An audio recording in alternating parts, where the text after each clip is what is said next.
What is up YouTube, Jack here, and this video is all about acoustic panels. That's right, I wanted to take the time to walk you through how I build these acoustic panels right here and share the resources that I use as well as the material list so that you can save a lot of money and build these panels for your home studio.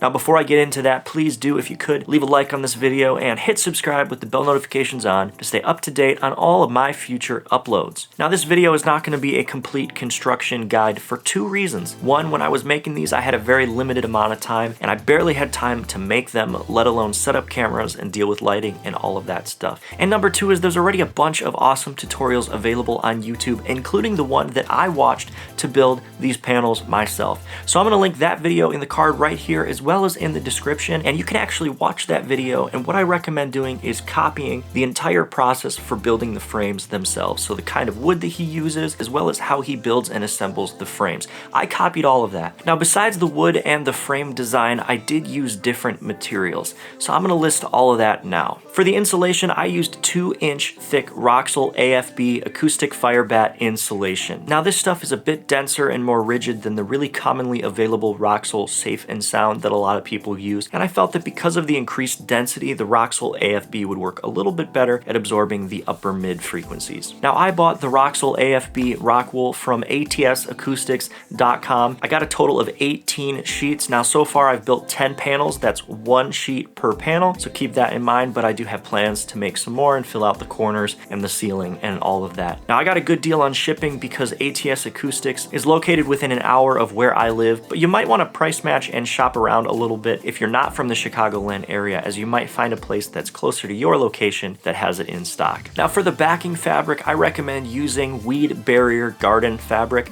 I just went to the hardware store and bought the cheapest stuff that I could find. I think it was about $5 per roll. I bought 2 rolls and it's worked great. Now it's super thin and breathable. It's not the strongest stuff, but you really don't need it to be super strong, so I think the light stuff works great. Now for the actual fabric for the panels themselves, I went back and forth on this for a while and ended up buying the cotton duck cloth from joann's.com. Now a lot of people recommended using duck cloth online. I read a bunch of forums, but they actually recommend using a weight that's between 10 and 12 or even 13 ounces. Now Joann's only readily carries the 8.85 ounce version, and I thought that since it was lighter, it would be more breathable. Well, I was wrong. The lighter weight actually leads to a tighter fabric weave, and what ended up happening was I built a couple panels, put them up on the walls, did some basic testing in front of them, and it honestly seemed as if the cotton duck cloth panels were reflecting the high frequencies almost identically to the bare wall itself.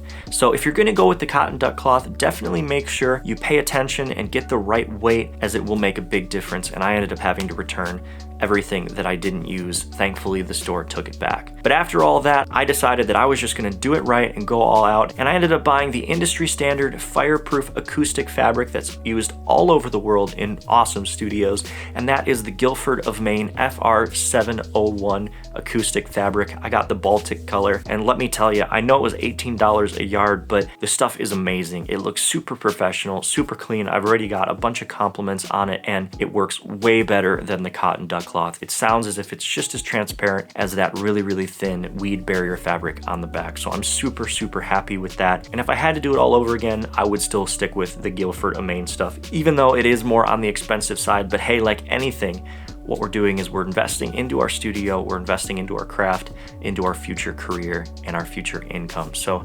sometimes it's worth it. Now the rest of the supplies used for the panels is pretty basic, and you can pretty much get away with anything you have lying around. But for the staples, I used 5/8 inch staples out of a little electric stapler, and the wall hanger hooks were actually these cool looking J-shaped drywall hooks that hold reasonable amount of weight just for one hook, and you don't even need to have a stud. They just go into the drywall, and then I hung the panel on it. I just used 1 hook per panel. I was a little afraid at first when I put them up there. I wasn't sure if they were gonna hold. You know, I've got expensive instruments and stuff underneath the panels, but I've had these up for a few months now. They do seem really solid, and unless there's a major earthquake, I don't think they're coming off the walls. You know, I feel pretty confident about it. Of course, if you want to play it safe, you can get some other stuff or maybe put 2 hooks per panel. It's really up to you. Now, all in all, I think I've got about $35 into each panel, including the price of the wood, the fabric, and the insulation. And that's about 1/2 to 1/3 of the cost of having these panels made for you. I really think it's a great option if you're looking to invest in your studio and improve your home setup. I mean, I think I've spent total like $400 on new panels, and I have supplies to make more.